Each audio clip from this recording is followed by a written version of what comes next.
Hey everyone, welcome back to Mind Warp Movies. In this video, we'll be recapping a psychological thriller film from 2007 titled Funny Games. Without further ado, let's get into the storyline.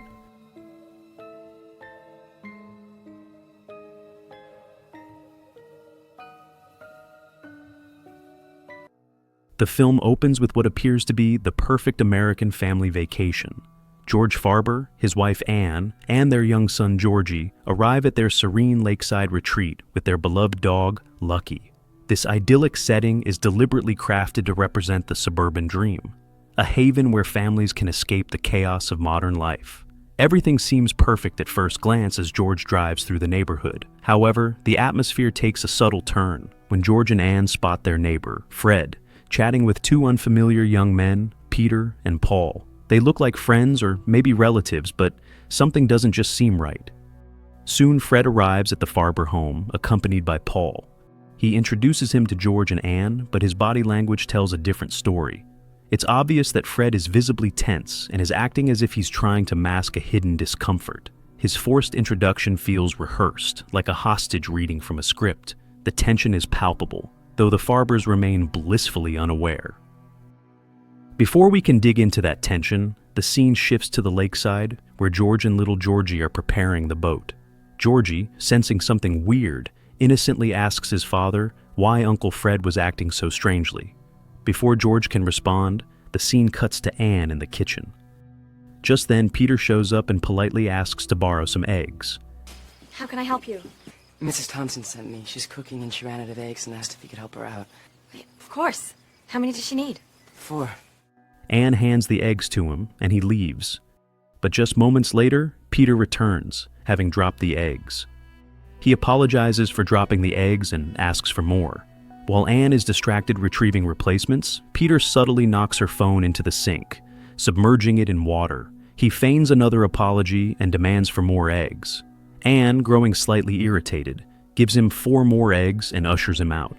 But before he can leave, Lucky jumps on him and smashes the eggs again, just as Paul is coming through the door. Excuse me? Lucky, get down. Come on, stop that. At this point, Anne is visibly frustrated and demands the 2 men leave. George walks in during the commotion and demands to know what's happening. However, Anne refuses to elaborate further and instead asks George to throw the men out. When he attempts to do so, Peter suddenly lashes out and smashes George's leg with a golf club, breaking it and rendering him immobile. The men then take the family hostage, and that's when things start going downhill. What follows is a slow descent into psychological terror. Paul, now fully in control, turns to Anne with a twisted smile and proposes a game of hot and cold. He guides her through a twisted version of hot and cold, ultimately leading her to the lifeless body of Lucky, whom he killed with the same golf club Peter used on George. Cold. Ice cold. Warmer. Little cold. Really warm. Just then, it looks as if there's a chance for escape as their neighbors, the Thompsons, drop by. But Anne, under threat, is forced to pretend that Paul is simply a friend. The Thompsons, clueless of the hostage situation, leave, unaware of the evil unfolding inside the Farber home. With the coast clear, Paul ramps up the psychological torture. He bets the family won't be alive by 9 a.m., although he lets them hope they might prove him wrong. All the while, he and Peter keep up a running commentary, taunting, joking, and talking nonsense, adding to the surreal horror. Throughout this ordeal, Paul constantly mocks Peter, calling him overweight and dim-witted. He also tells contradictory stories about Peter's past, muddying their identities and motives. His father divorced his mother when he was this big, which is why he's gay and he's a criminal. His father is an alcoholic. He comes from a filthy, deprived family, 5 siblings, all of them on drugs.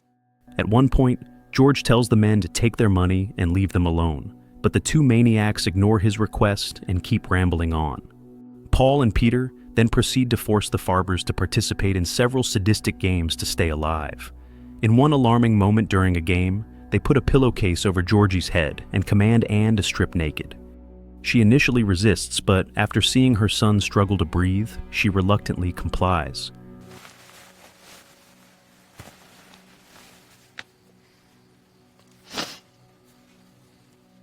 Paul smirks at her exposed body and tells Peter to remove the pillowcase. In that moment of chaos, George and Anne seize the opportunity and lash out at the men. It's okay, I'm not doing anything to him. Georgie manages to escape during the scuffle and bolts out of the house. He climbs over a locked gate and wades through the lake, reaching Fred's house. But Georgie's joy is short-lived, as he discovers Fred and his family have been brutally murdered, with the killers dumping their bodies in the bathroom. Meanwhile, back at the Farber house, Paul leaves to search for Georgie, tying up Anne and leaving Peter behind to watch over the couple. After Paul leaves, Anne tries reasoning with Peter. She asks him why they haven't killed them already. Peter casually responds that the real thrill is in the game. When Peter heads to the kitchen for more eggs, Anne makes a desperate move. She jumps to George, trying to free herself, but George, immobilized by his broken leg, can't help her in time. Peter returns and sees them struggling to free themselves. Furious, he smashes the eggs again before beating Anne. Please just let us go. Nothing's really happened yet. We can just say George's leg broke on the boat. She begs him to let them go, but Peter remains cold and silent. While still in Fred's house, Georgie finds a shotgun. Just then, he hears someone moving downstairs inside the house. Before he can react, the intruder starts playing loud rock music. At that moment, Paul walks into the room and sees Georgie holding a shotgun. Seeing the gun, Paul smiles wryly and tells him to go ahead and shoot him with it. But the gun fails to go off as Georgie pulls the trigger, revealing the gun to be empty. Paul then takes him back to the Farbers' home. Back at the house, Paul gives the shotgun to Peter before bringing out the 2 missing shotgun shells from his pocket. The men then play a new game of eeny, meeny, miny, moe, saying whoever gets counted out will be shot. Moments later, Paul leaves them and goes to the kitchen to get something to eat. While Paul is in the kitchen, Does anyone want anything? he hears a single gunshot. Getting to the sitting room, it turns out that Georgie panicked and tried to run away, which resulted in Peter shooting and killing him. Paul angrily berates Peter for being trigger-happy. The 2 men decide to briefly leave, with Paul a little annoyed that Peter didn't follow the rules of their game to the letter. Devastated, George and Anne resolve to survive. After waiting for a while to be sure that the men had truly left, Anne frees herself and escapes. She hobbles through the neighborhood, seeking help. Hello! Hello! Help me! Help! However, the whole neighborhood is eerily silent and nobody responds to her pleas for help. Back at the house, George attempts to make a 911 call on the soaked phone, but it's of no use. Meanwhile, Anne keeps wandering the neighborhood, and before long, Peter and Paul recapture her and drag her back. The next level of the game begins with Peter viciously stabbing George. They tell Anne to say a prayer before choosing how her husband dies, either a long, painful death by knife or a quick one by shotgun. As Paul rambles on, With a slow, drawn-out... Look out! Anne lunges for the gun and shoots Peter dead. Seeing this, an enraged Paul grabs the shotgun from Anne and hits her with it. He then starts looking for the TV remote. Upon finding it, he rewinds time, literally. He breaks the 4th wall by rewinding the sequence to just before Anne grabs the shotgun. Where's the remote control? Where's the fucking remote control?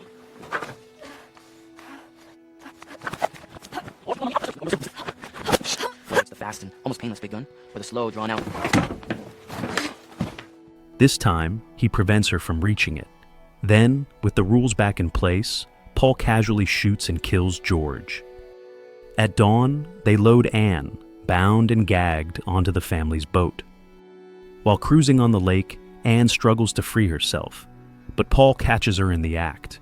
As the clock ticks toward 9 a.m., Paul nonchalantly pushes her overboard to drown. But it's not over as the men steer the boat around, looking for their next victim. They reach the Thompsons' home, the same neighbors who visited earlier. Paul knocks on the door and politely asks for some eggs, mirroring the scene from the beginning. Who's there? Good morning. Sorry to bother you so early, ma'am. Ann sent me over because Some guest dropped by and she was wondering if you could help her out with some eggs. As Mrs. Thompson goes inside, Paul turns to the camera with a knowing smirk. It is then implied that their vicious cycle of murder is about to restart all over again. And that's it, guys. Thanks for watching. If you enjoyed this recap and want more breakdowns, don't forget to hit that like button, share your thoughts in the comments, and subscribe. And I'll see you in the next video.